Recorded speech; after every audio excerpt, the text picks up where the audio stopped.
Hello students, myself Joshi Disha and I warmly welcome you on behalf of Sri Shivsha College of Commerce, Management and Computer Education, and it is managed by Jain Citizens Education Society, and yes, we are referring to Jamnadas and Company.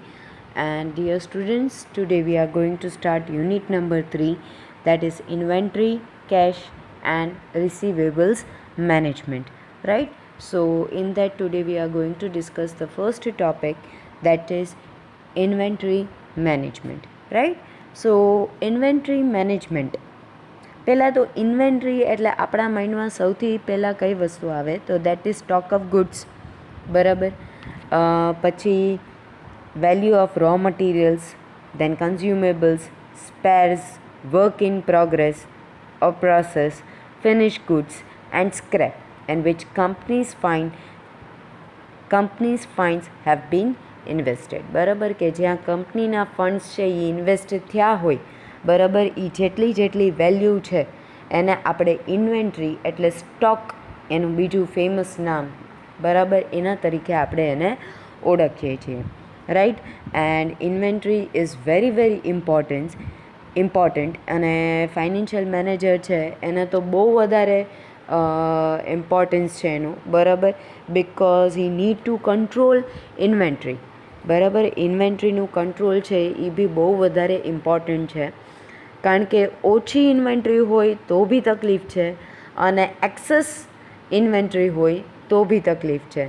ઓછી હોય તો ક્યારેક એવો scenario આવે કે આપણી production process છે એ બંધ આપણે કરવી પડે, રાઈટ. તો એ આપણા માટે મેજર લોસ છે. તો આ સિનેરિયોનો ઊભો થવો જોઈએ, રાઈટ, કે ઘણીવાર એકદમ અચાનક ઓર્ડર આવી ગયો અને આપણે પાસે સ્ટોક જ નથી અવેલેબલ, તો આપણે કેવી રીતના પ્રોડક્શન પ્રોસેસ કન્ટિન્યુ કરી શકીએ? તો દેટ ઇઝ અવર લોસ, બરાબર. અને એક્સેસિવ, બરાબર, કે જરૂર નથી અને વધારે આપણી પાસે છે તો એ આપણા માટે કેપિટલ બ્લોકેજ કહેવાય, કે જે રૂપિયા અત્યારે આપણે બીજે સારી જગ્યાએ યુટિલાઇઝ કરી શકતા હતા એ આપણે ન કરીને આપણે ઇન્વેન્ટરીમાં બ્લોક કર્યા, કે હવે જ્યાં સુધી નવો ઓર્ડર નહીં આવે, જ્યાં સુધી આપણે પ્રોડક્શન નહીં થાય ત્યાં સુધી રો મટીરિયલ્સ છે કે સ્પેર્સ છે કે ગમે તે વસ્તુ છે એ એમને પડી રહેશે, રાઈટ. તો એનો કોઈ યુઝ નહીં થાય તો ઇટ ઇઝ કેપિટલ બ્લોકેજ. તો બંને સિચ્યુએશન છે એ બંને એટલી ખરાબ છે, બરાબર. એટલે ઇન્વેન્ટરી એટલે stock, then value of consumables, spares, બધું આવી જાય, રાઈટ. અને ઇન્વેન્ટરી મેનેજમેન્ટ એટલે ધ્યાન રાખવું, એક કંટ્રોલ રાખવો કે ક્યારેય એક્સેસ સિચ્યુએશન ન આવી જાય અને સ્કેરસિટી રો મટીરિયલની ઊભી થાય કે પછી આપણી પાસે ઇનએડિક્વેટ રો મટીરિયલ્સ હોય, એ સિનેરિયો બી ઊભો ન થાય, એ વસ્તુનું પરફેક્ટલી ધ્યાન રાખવું બહુ વધારે ઇમ્પોર્ટન્ટ છે, right. So your significance is also given to you. કોઈ પર્ટિક્યુલર પોઈન્ટ્સ મેન્શન નથી કર્યા, only the things that are mention, કે ભાઈ જે પોઈન્ટ્સ કીધા એ કે રો મટીરિયલ કે કોઈ બી વસ્તુ ટૂંકમાં ઇન્વેન્ટરી છે, it should be always in optimum level, બરાબર, કે બહુ વધારે નહીં, ઓછી નહીં, as per the requirement, right. કે જે પ્રમાણેની આપણને રિક્વાયરમેન્ટ્સ હોય એ અકોર્ડિંગ આપણે ઇન્વેન્ટરીનું અરેન્જમેન્ટ કરતા હોઈએ, રાઈટ. સાથે સાથે એના કોસ્ટ એડવાન્ટેજીસ બી ઘણા છે, કે તમે એક સાથે બલ્કમાં તમે પરચેસ કરી લ્યો છો તો તમને એ વસ્તુના એડવાન્ટેજીસ ઘણા મળે છે, રાઈટ. તો દેટ ઇઝ કોસ્ટ બેનિફિટ મળે, બલ્કનું રીઝન હોય એના કારણે તમને કોસ્ટમાં સારો એવો ફેર પડે, તો દેટ ઇઝ ઓલ્સો એડવાન્ટેજીસ, બરાબર.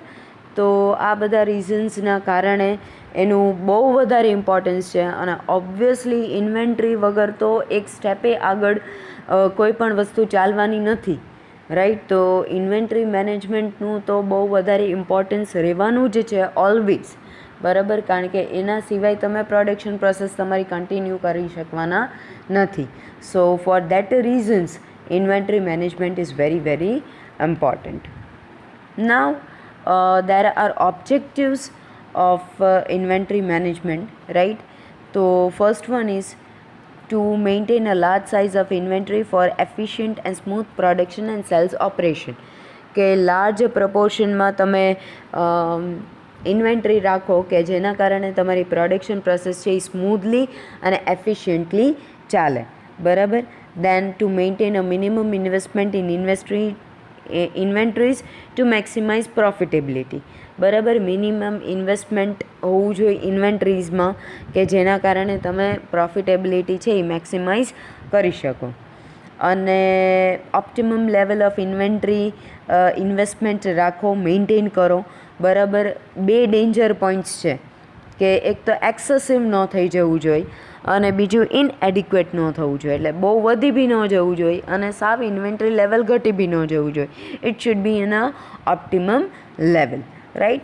પછી to ensure a continuous supply of material to facilitate uninterrupted production, બરાબર. એ ફેક્ટરી ઇન્વેન્ટરી મેનેજમેન્ટ છે એ શું કેપેબિલિટી એનામાં હોવી જોઈએ કે એ ક્યારેય એની પ્રોડક્શન પ્રોસેસ છે એ બંધ ના રહેવી જોઈએ, મીન્સ કન્ટિન્યુઅસ ફ્લો એનો રહેવો જોઈએ. પછી maintain sufficient stock of raw material in period of short supply and anticipated price changes, બરાબર. ભવિષ્યમાં ભાવ વધી જવાના હોય તો થોડો સ્ટોક કરીને રાખો, કે ભવિષ્યમાં ઘટવાના હોય તો અત્યારે સ્ટોકનું મેન્ટેન કરવું ઓછો રાખો, મીન્સ સ્ટોકનો લેવલ છે એ ઓછો રાખો, રાઈટ. અને વાઇસ વર્સા, બરાબર. then to maintain sufficient goods as inventory for smooth sales and operation and efficient customer service, કે સારો એવો પ્રોડક્શન સેલ તમારી પાસે રાખો કે જેના પ્રત્યે જ્યારે બી કસ્ટમરને એઝ એન્ડ વેન રિક્વાયર્ડ તમે એમને પ્રોવાઈડ કરી શકો, રાઈટ. સો સારી સર્વિસ એનાથી તમે પ્રોવાઈડ કરી શકો. then to minimize the carrying cost and time, then to control investment in inventories and keep it at an optimum level, and to avoid need for uneconomic rash buying inventory, right. So these are the objectives of inventory management. Then the point is purpose of holding inventory, બરાબર. શું કામ તમારે ઇન્વેન્ટરીને hold means એનો stock કરીને રાખવું, એ તમારા માટે શું કામ એટલું બધું એના પર્પસીસ શું હોઈ શકે, બરાબર. તો losses of sale, firms hold inventories to make goods available for sales, બરાબર. જ્યારે બી તમને સેલિંગની જરૂર પડે એટલે પ્રોડક્શન કરવાની જરૂર પડે તો તમારી પાસે ઇન્વેન્ટરીઝ હોય, રાઈટ. તો it is very beneficial.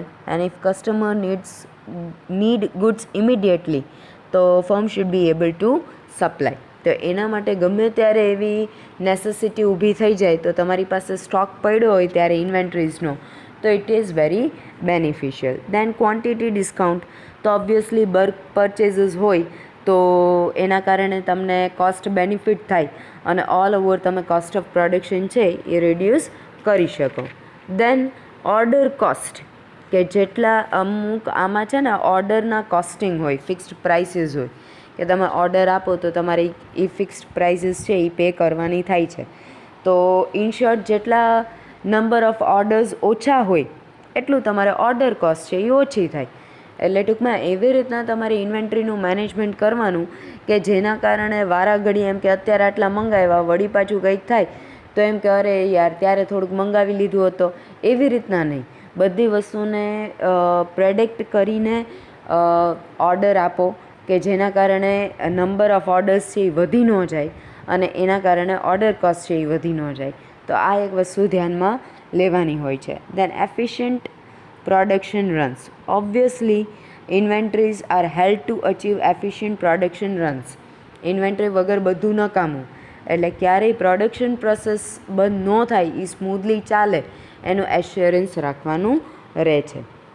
Then lower prices, તો ઓબ્વિયસલી તમે બલ્કમાં પરચેસ કરતા હોય તો તમને સ્પેશિયલ ઓફર પે કરવામાં આવે, બરાબર. લો પ્રાઇઝીસ તમને આપવામાં આવે, બરાબર. તો દેટ ઇઝ યોર બેનિફિટ, બરાબર, કે બલ્ક પરચેસ કરીએ તો એ એક બેનિફિટ થાય. Then safety stock, obviously safety stock છે એ ઘણી બધા સર્કમસ્ટેન્સીસમાં કામમાં આવે છે.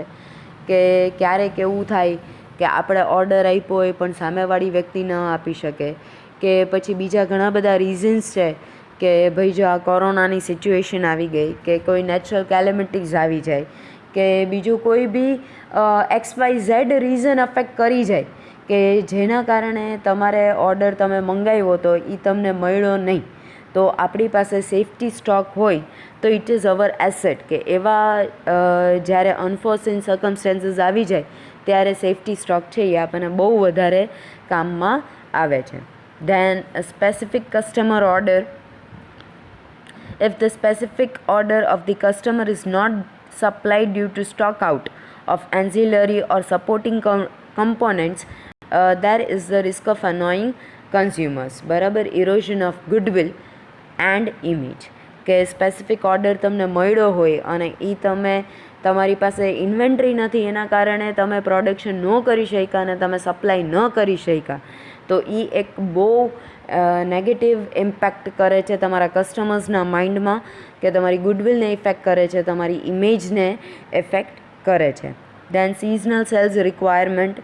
ઘણીવાર અમુક વસ્તુ છે એ સિઝનલ સેલ ઓન થતી હોય, રાઈટ, તો એના અકોર્ડિંગ આપણી રિક્વાયરમેન્ટ્સ હોય તો ઇન્વેન્ટરી મેનેજમેન્ટ છે it should be according to that. બરાબર, કે જે ટાઈપની જેવી રિક્વાયરમેન્ટ હોય એ ટાઈપનું ઇન્વેન્ટરી મેનેજમેન્ટ કરવાનું રહે છે, right. So that is the thing કે જનરલી ઇન્વેન્ટરીઝ છે, right, holding inventories can be grouped into following three categories, that is transaction motive, precautionary motive and speculative motives.